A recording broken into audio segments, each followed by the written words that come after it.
that works. Good morning.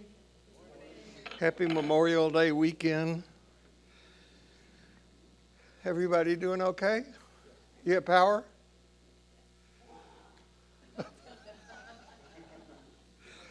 That kind of power, okay. Everybody got power? Been really a hairy time for a lot of people. Yeah. When did you get it back? Only 4 days. Oh my God, we suffered so we were out 20 minutes. Just something. Yes, sir.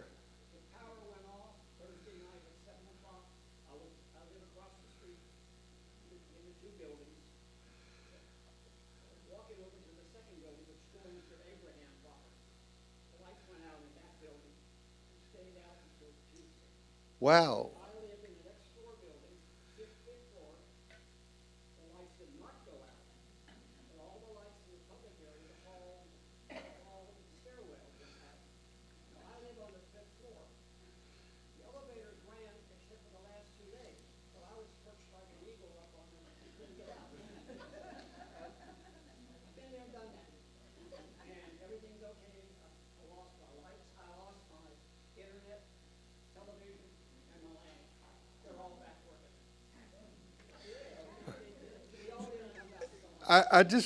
I want people to realize what happens, what good things happen when you come to ordinary life. That's all because you come here. Okay. Would you check to make sure that your cell phone is in the off position? And be aware that no matter who you are, where you are on your spiritual journey, you are celebrated here. I want to call your attention to this. Next Sunday, immediately after the 11 o'clock service, in this place will be the annual St. Paul's Pride Picnic. It is always a hoot.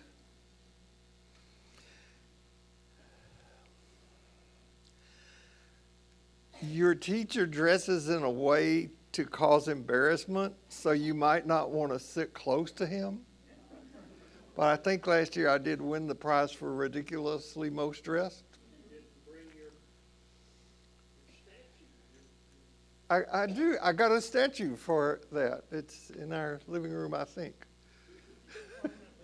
In a position of pride or something. This will be different this year because, as you know, during annual conference this year, the United Methodist Church voted to remove all the restrictive language about full inclusion in the church. Yes, you can applaud. So it'll be a different kind of celebration this year. You do need to register. There's a QR code for you young people who know how to use QR codes. For the rest of us, you can pick up the phone and call the church and make reservations for this Sunday. I do hope that you will come time to register. So let's begin in a period of silence. Just to be here.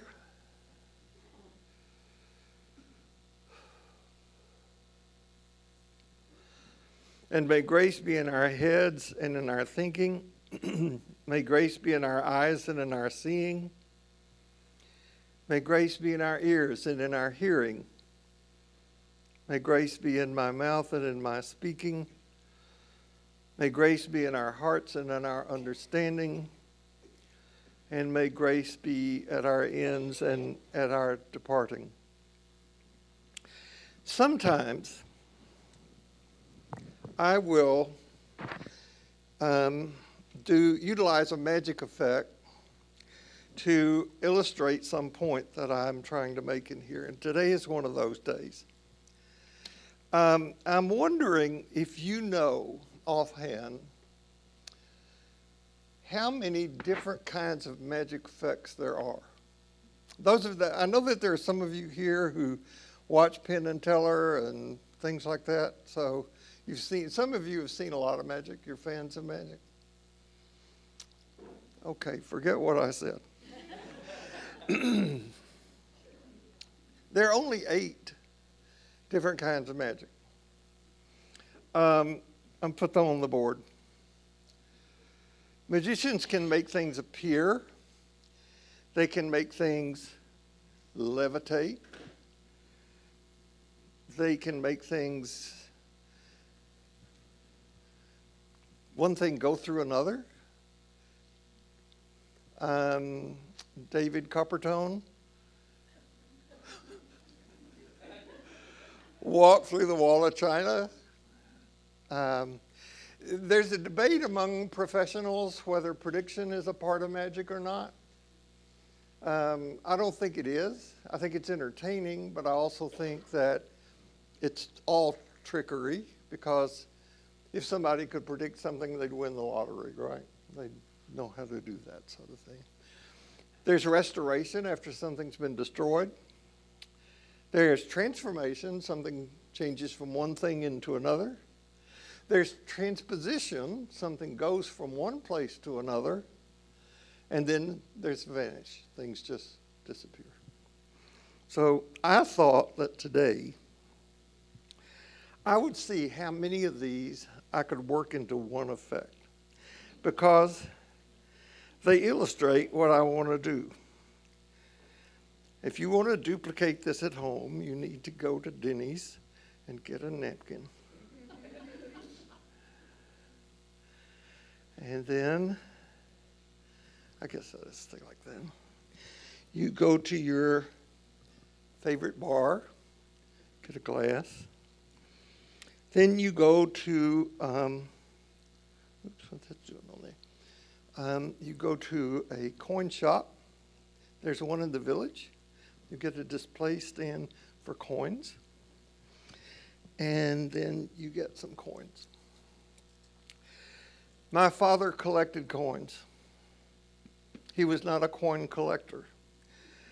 But he succumbed to one of those ads that's in something like ARP or one of the Sunday supplements that said that if you buy proof sets from a place called Franklin Mint, you heard of those? I thought only old people knew about that. Then you buy these proof sets and you hang on to them, and years later they're worth what you paid for them. But my dad believed that if he invested money in these things, he would make enough money to pay for his grandchildren's college education. It could happen. Oh, you need some rubber bands. I forgot that part.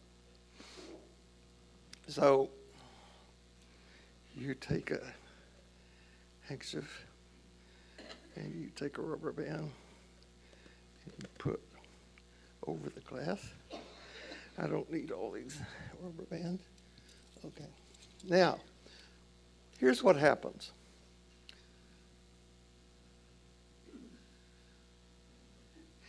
You take a half a dollar, and you throw it up into the air, and you catch it in the glass. Now, I know those of you in the cheap seats, you probably didn't see that, so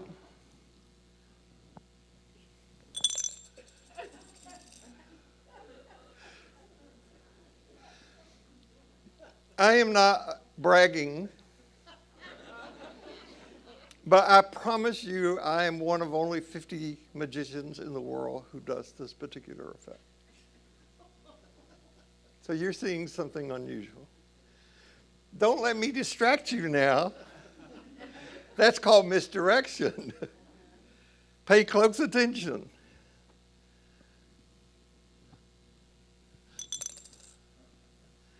I like to make this last one go a little higher.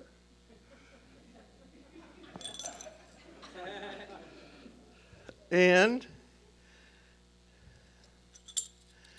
there's 1, there's 2, there's 3, There's 4.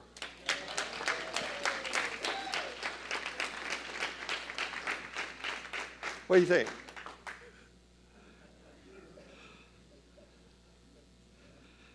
I pulled my sleeves up so that you would know they didn't go up my sleeves. Now, next Sunday, the coins that are still hanging in the air, I will reproduce.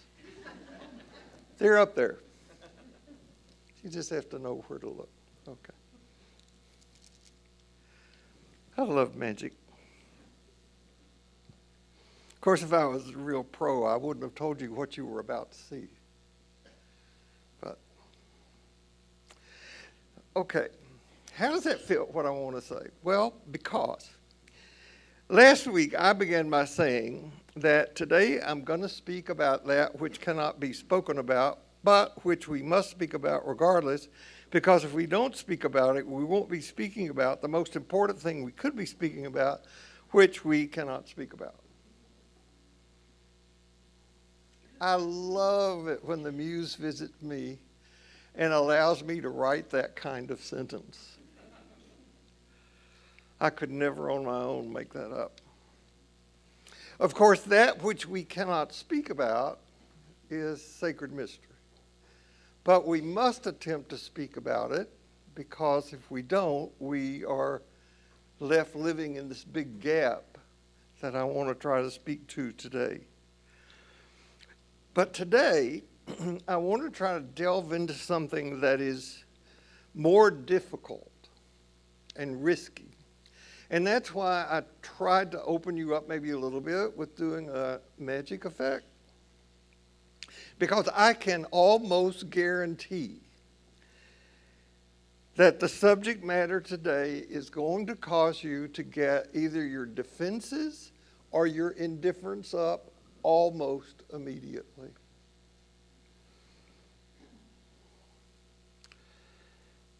We live in a time anyway when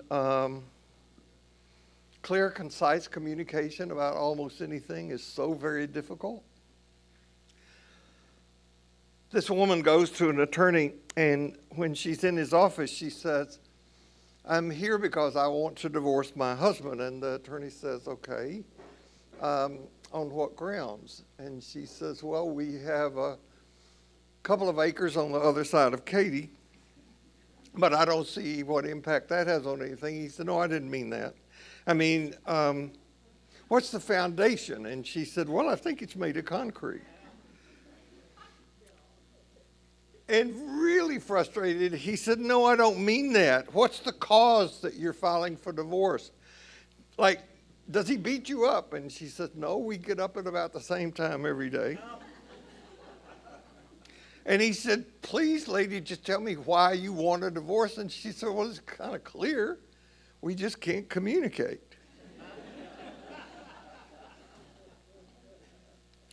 So just as a magician will try to misdirect your attention, so we live in a culture where those who control the media are always trying to get us to look somewhere else.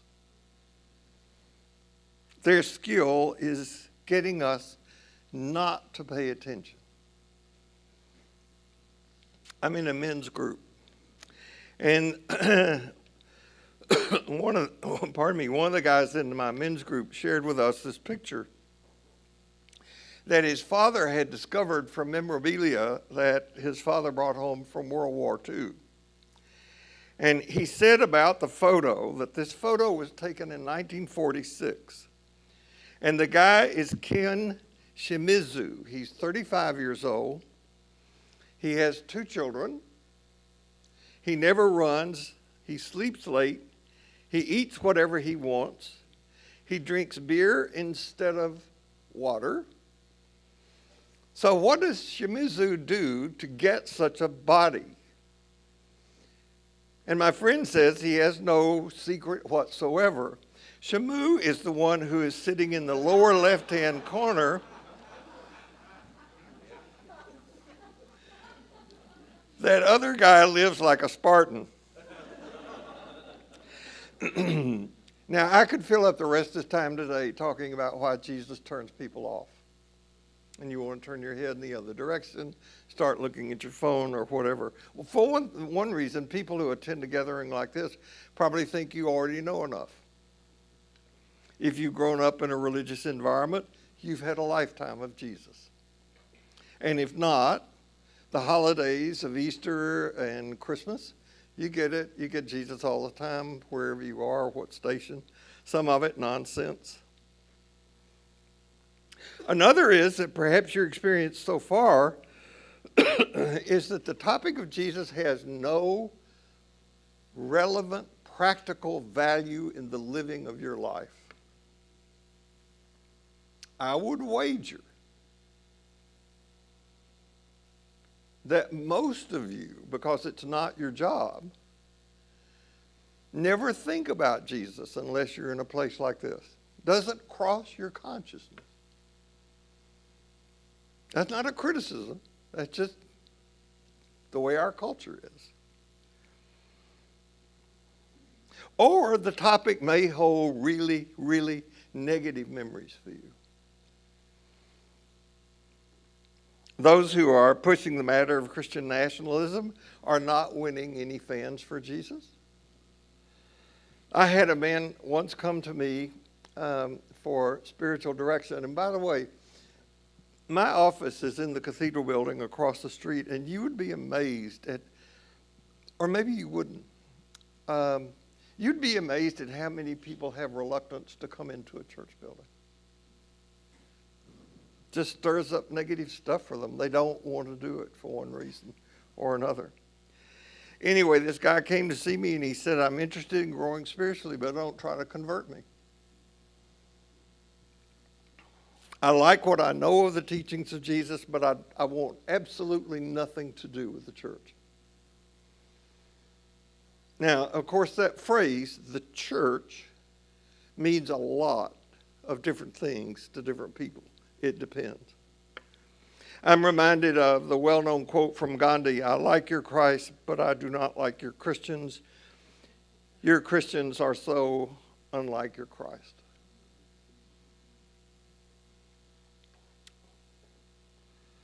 I'm working on a piece I remember hearing when I was a child. If it were a crime to be a Christian, would you get convicted? But I'm trying to write that now in terms of postmodern understanding of what it means to follow Jesus. Because you know this theme that I'm working under, living in the sacred stream. When I'm trying to speak to these things about sacred mystery, about understanding ourselves better, to grow in our conscious participation in the evolutionary process, and also to grow in our understanding and involvement with the teachings of Jesus, those things. Now, my assumption is that there is always a gap between sacred mystery and our true selves and where we live. Is that making sense? I know it sounds kind of schizophrenic, but spiritual work is about trying to close that gap, and when we've done that, we're dead. When we think there's no more work to do on these two circle things, we're done for. Okay, that's my assumption. You may already have it handled. What I'm going to focus on today is Jesus. Now, I'm focusing on Jesus for two reasons. There could be more, but one is this class is an educational offering of a religious institution that is Christian.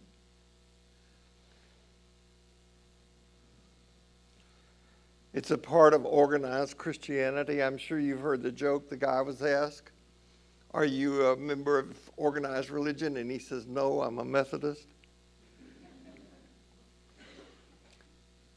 If you claim to be a Christian in a Christian religious institution, in my opinion, you have a responsibility to receive solid, wise, useful information about Jesus.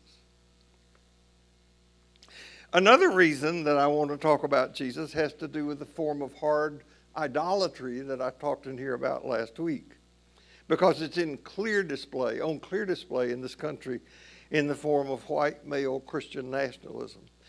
Christian nationalism acculturates the worst aspects of American imperialism, capitalism, chauvinism, violence, and bigotry, all in the name of Christian religion. Now, you would expect that any group that claims to follow Jesus or to be Christian would be a unifying force in our society, right? But they aren't.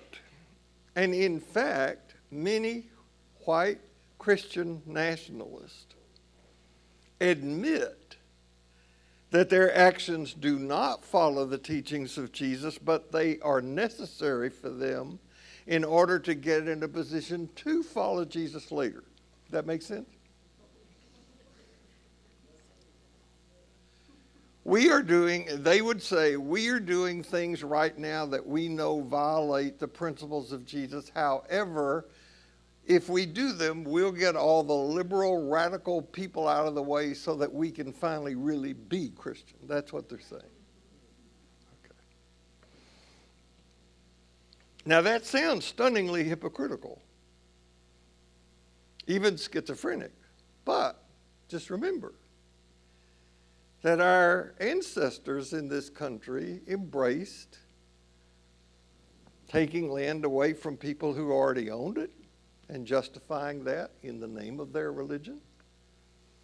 They owned people and justified that in the name of their religion.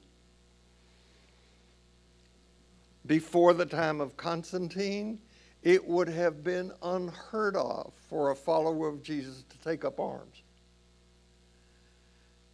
But there were two things that happened in the early Christian movement that caused Christians to turn on each other. One was when they tried to go through the selection process of what Scripture would be considered Scripture, they got really mean with each other. And then when Constantine told the early followers to get their act together and come up with one creed that everyone could agree on, they started killing each other. That's part of our history. They even came up with a just war theory.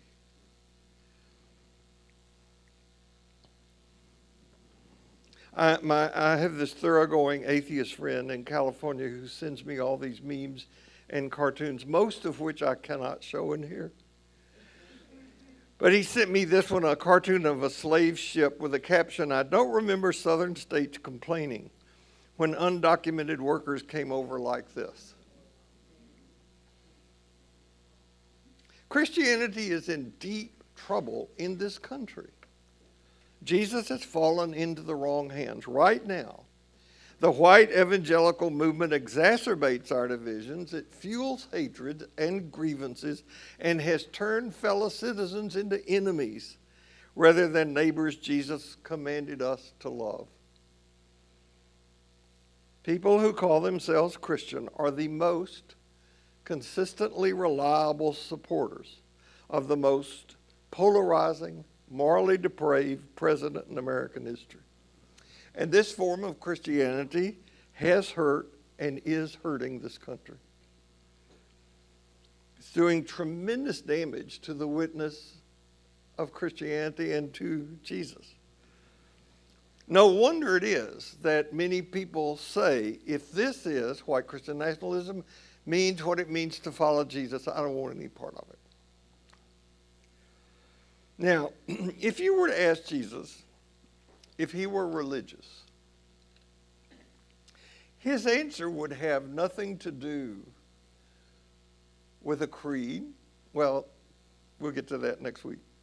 His answer would have nothing to do with attending a religious service, being part of a particular group, holding to a certain set of doctrines.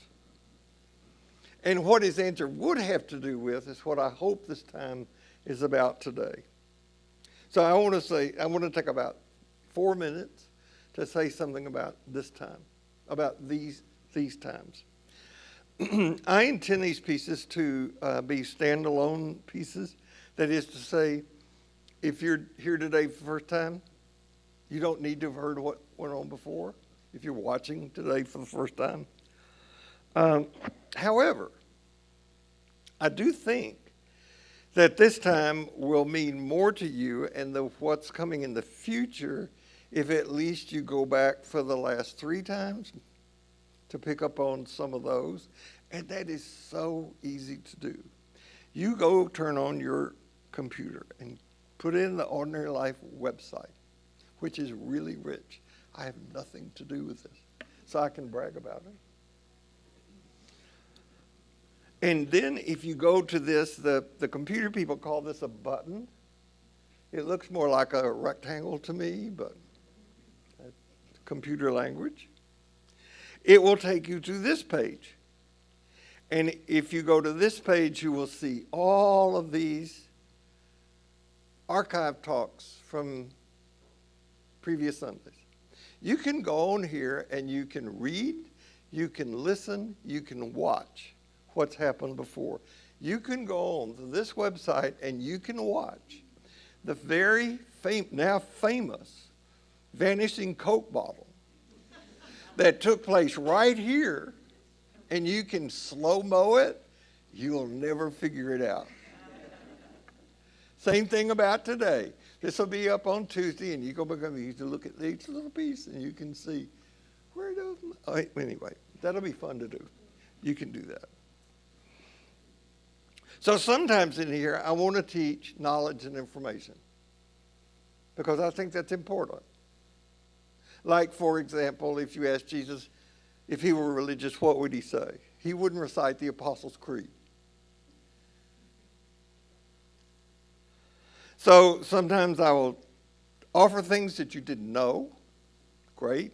Sometimes I will remind you of things that you knew but allowed to recede in your mind into some other place. We can bring them back into consciousness.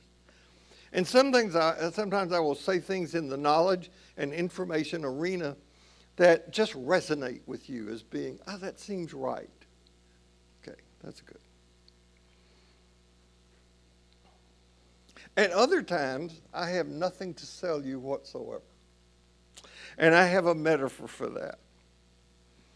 You remember a few Sundays ago, we had the Requiem here, which is a marvelous thing. Marvelous. I just loved it. These are all our homegrown musicians, except the woman who is standing on your right. And this is Emily Amos. And I've taken time to spend time with Emily because she's so amazing. She's an artist. I mean, she's a really great artist. And those of you who attend the worship services at St. Paul's, particularly after the service when she plays a postlude, you're hearing artistic stuff. She's just good.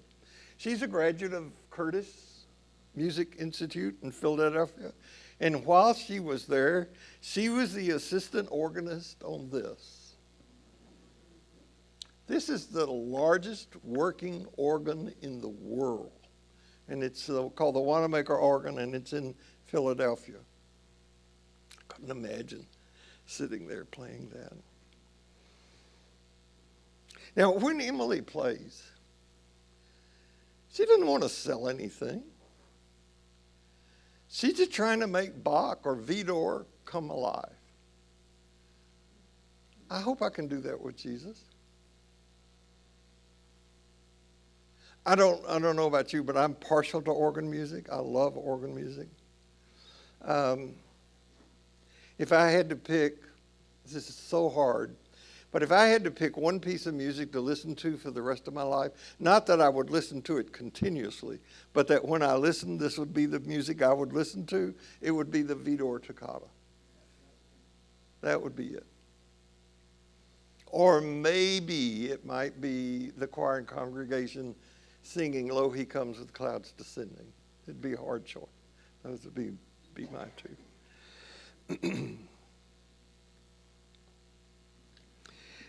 So every person in this room, every person who is listening online has had some kind of religious spiritual formation. No exception.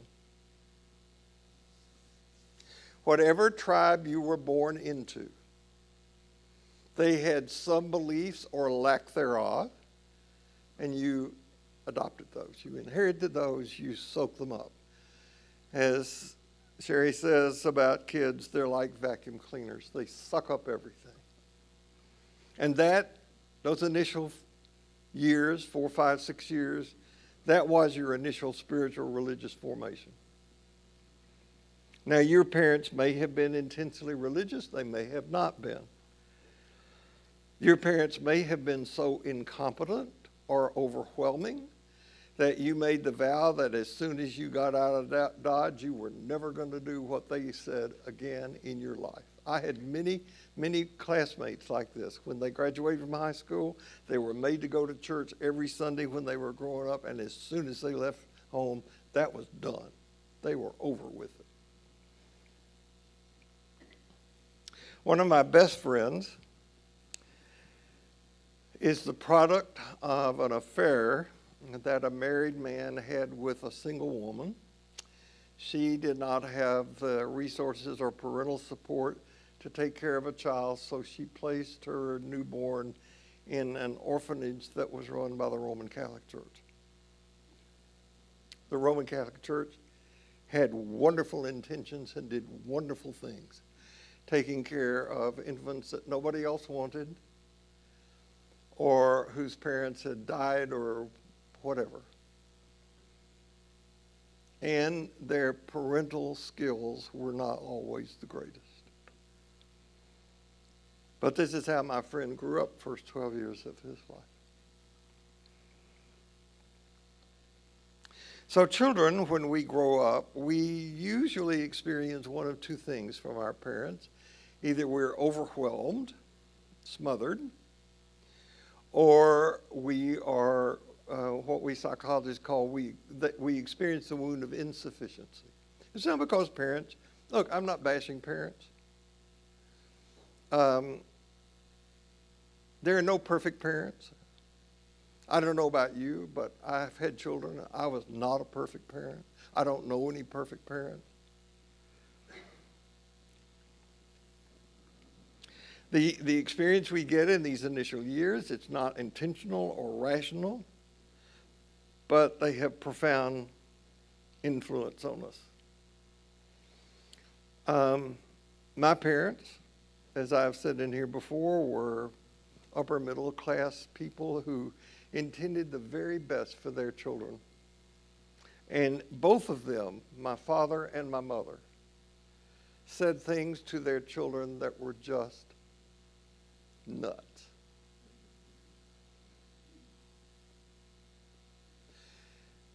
One story that I have shared in here before was when I reached an age of something happening in my brain, and I said, you know, in that story of Jonah and the whale, big fish? I now think that the reason that God put Jonah in that fish is God just got tired of hearing Jonah complain. But of course, it's a parable, it's a myth. It didn't happen. Anyway, I asked my dad if he believed in that story, did God create a big fish that could swallow Jonah? And my father said, yes. And if the Bible said that Jonah swallowed the fish, I would believe that because it's in the Bible. And I thought, that's crazy. That's just nuts. I didn't say that because I wanted my allowance. Alcohol was not consumed in our home. Indeed, this charade we lived under was that we lived in a dry county, but everybody knew that you could go to Ruby Davis and buy whatever you wanted. She was the local bootlegger. But my mother was part of some Christian temperance league, small town, 30,000 at the most. And I don't know if any of you had this growing up experience, but in that small town experience, they wanted us to take the pledge. You've heard of the pledge? I thought it started with Methodist, but it started with the temperance movement. And the pledge was that you would take a pledge. You'd write it on a card. You would take it forward during the church service and put it on the altar. I will never in my life allow my lips to touch alcohol. It was seemed more important to them than protecting one's virginity. But on more than one occasion, I heard my mother say to her children, including me, I would rather see you dead than drunk. That's crazy. That's psychologically abusive. She didn't know it. She didn't know what she was doing. And she did not live long enough to see my brother die a premature death, partially caused by alcoholism. Now, if confession is good for the soul, I'm about to do my soul considerable good. When I came up with this theme for this year about living in the sacred stream, I intended to do about 3 classes on God, evolution, and so forth, and go immediately into the teachings of Jesus. But I've been unable to do that because I felt there was all this other stuff we needed to do before then. I got the idea from living in the sacred stream from primarily 4 major, serious biblical books on the Jesus of history. It's a great metaphor. The other I got from Buddhism, from Kathleen Singh's book on Unbinding, which is, if you've not read that book, devote months to it. And I thought, several years ago, I spent a long time going through the database of Jesus sayings based on the teachings of the Jesus Seminar. This is Robert Funk's version. You can still get this book on Amazon. It's really worth having because we are going to get into the Jesus narrative, but not in the way that we've done it before, as I have done it before. And then, tedious as some said it was, I went through all the things in the Gospel of Thomas. So that was some time ago, and a lot's changed since then. I'm different. My way of thinking theologically is different. I'm just in a different place. Our country's in a different place. Our world is in a different place.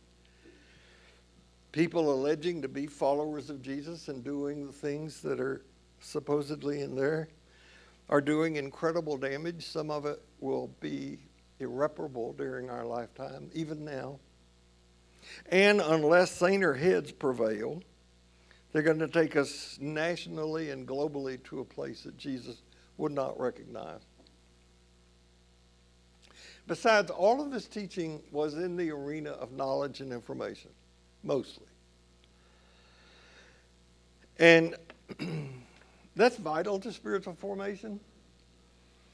But if people are going to claim to be followers of Jesus and all that goes along with that, I believe that we need to be not only fully informed about the Jesus of history, what he actually said and did, but also, what did he intend? How did the church come to be?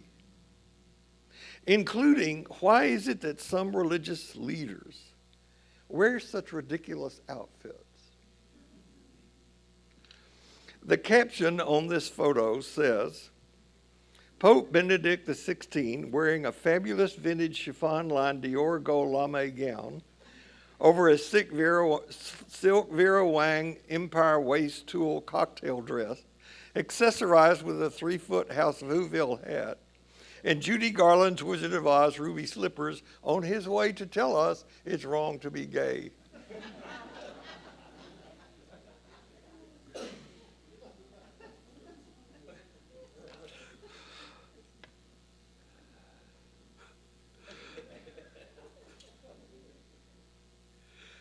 It's just ridiculous.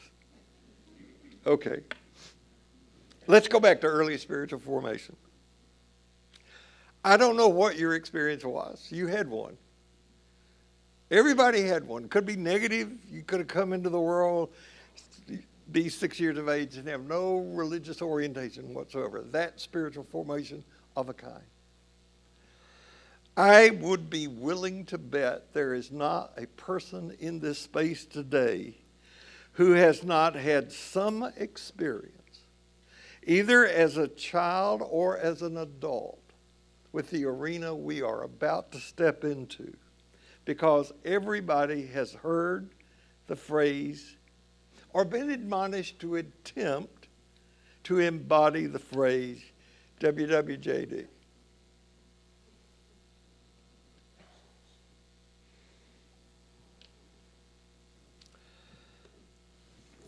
When this became popular a few years ago, Sherry said that we should start wearing bracelets that said WWGUD. What would a grown-up do? We didn't do that.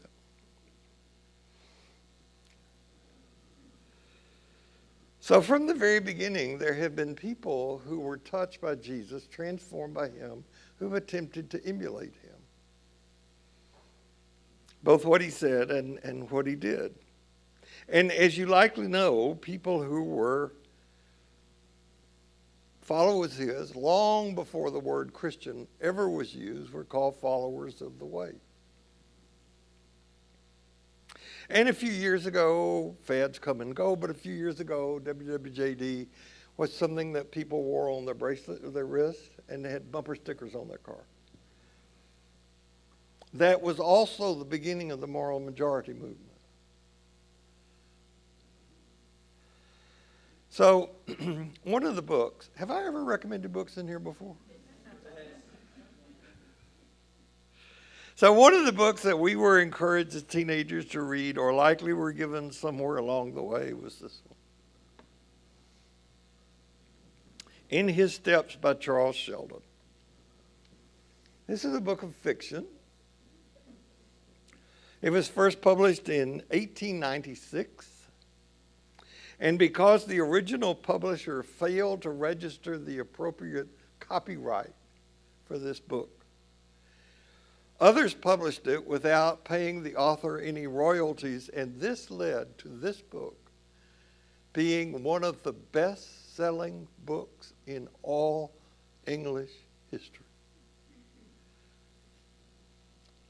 More than 50 million copies of this book have been sold. I'm curious, how many of you have heard of it before? Oh. How many of you have actually read it?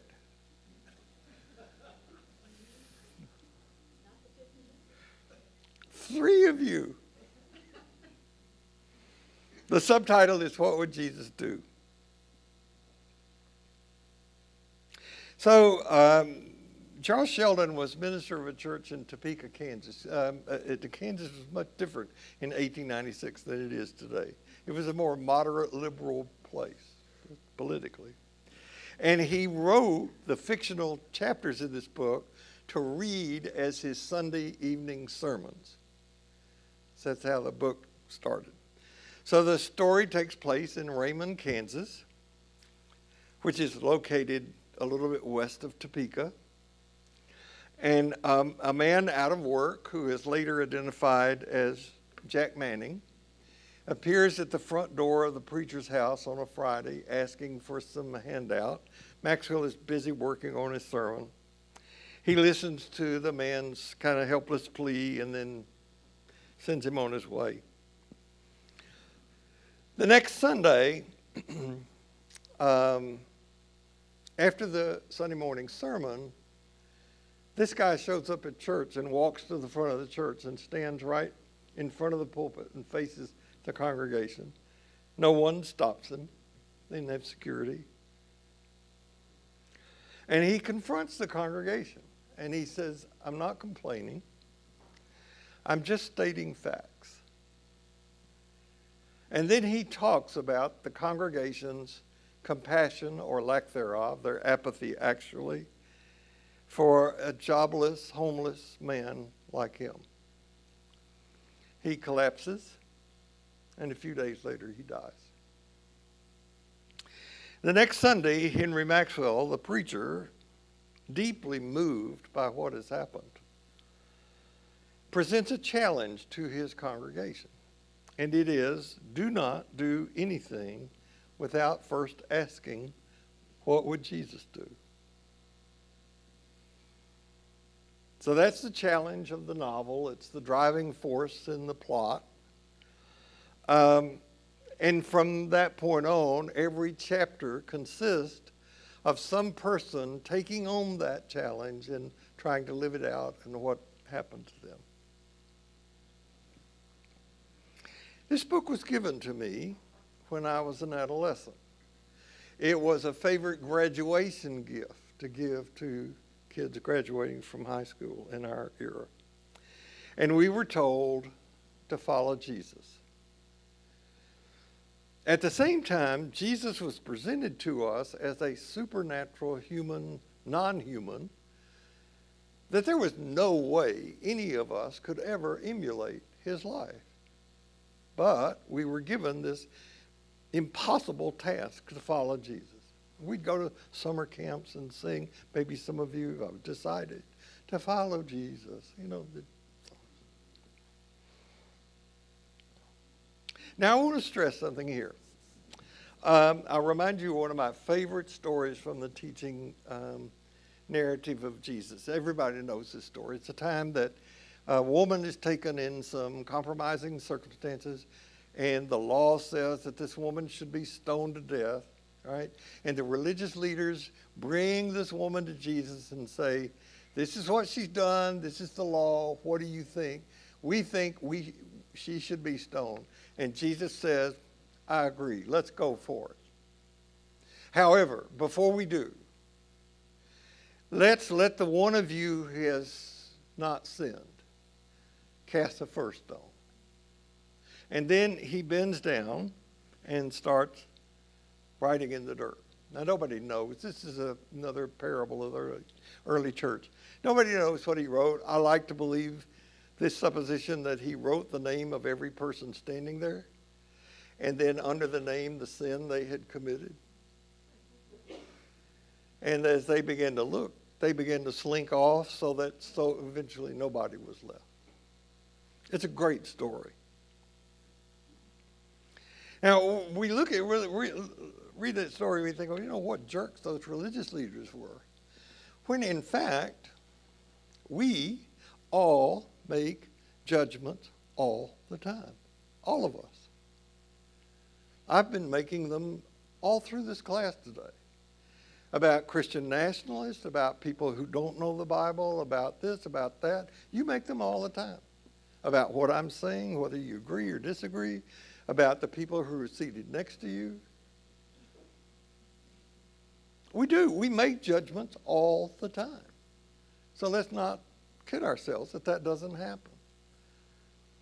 As my spiritual director says, the only thing you can do is be aware of your judgments and step back from them. Be aware and step back. That's all you can do.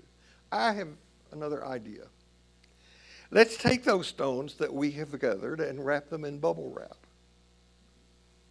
in case we are tempted to throw one.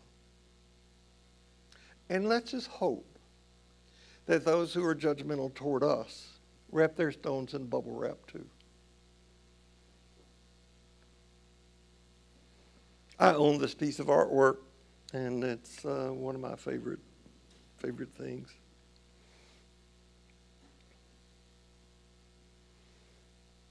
The Jesus of Christian nationalism has been domesticated. In the United States, it's permissible to be a Christian. This is not a Christian nation. There's a huge difference. So what's different about my teaching about Jesus this go-around is that I want us to confront and be confronted by a Jesus who resists all of our domestications. By the way, the book, In His Steps, is a book about radical social justice. It is a very liberal, if you want to look at it that way, book. It's condemning the things the church is not doing.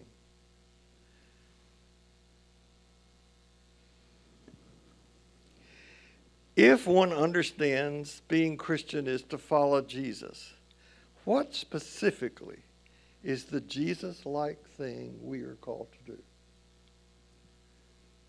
And is that what we're doing? It's a very tricky question. Right now in the United Methodist Church, we're rejoicing because of full inclusion of all people at all levels that's passed. It's just a Jesus thing to do. Right? And yet, about half the Methodist churches went away because they thought that was the Jesus thing to do. Now, we get all mad at them and say they did, and they get all mad at us.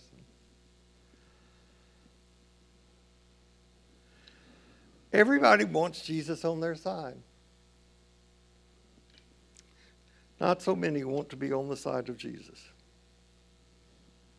Now, the people who gave me the book and his steps,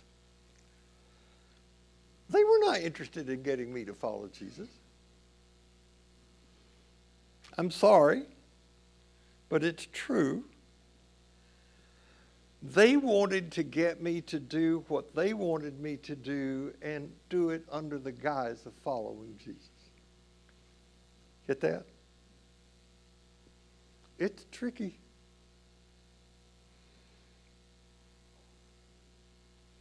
So I want to give you a rule of spiritual direction and doing spiritual work. If it's not biting us, it has no bite. If it's making us feel comfortable, we should be wary. I'm not saying there's no comfort. I'm just saying that when Jesus said, "You shall know the truth, and the truth shall make you free," he wasn't talking about knowledge and information. He was talking about transformation, and being set free has absolutely no meaning unless you know how you are bound up. Then freedom means something. So I will tell you my experience that truth can be dangerous, dirty, and smelly. Or, to put it another way, to seek the truth is to play with fire. If you play with fire, you're going to get burned, likely. So I'm just suggesting let's risk getting burned. All of us, everybody, this is one of the things I'd like you to be open to. All of us, without exception, you're not an exception. I know if I were sitting where you're sitting, I was thinking, he's talking to other people. I'm talking to you.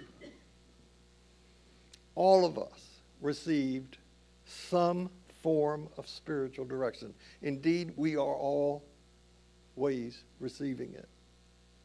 Jung said in one of his best quotes, "If you don't tell the world who you are, it will tell you."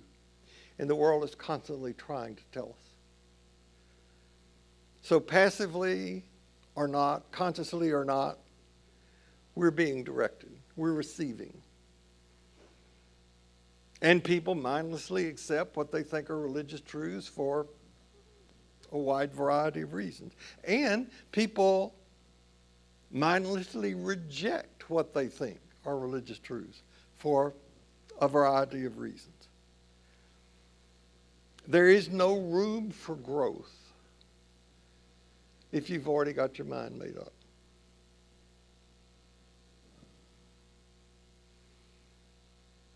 I'm going to say that another way. Whatever religious beliefs we accept or reject have been constructed.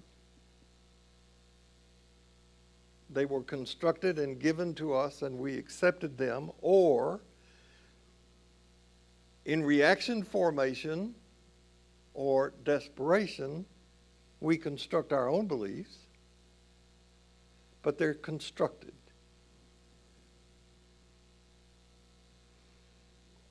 This is true whether you believe in God or don't. Whether you're a theist or an atheist, whatever position you have was constructed. And the fire I'm speaking of wants to burn all that construction down.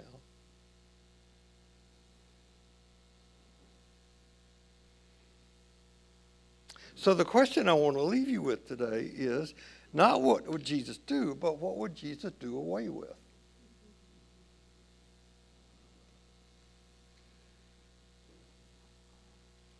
In the very first class I taught in ordinary life many years ago, at the end of that class, I said, my hope is to leave you with molasses on one hand and feathers in the other.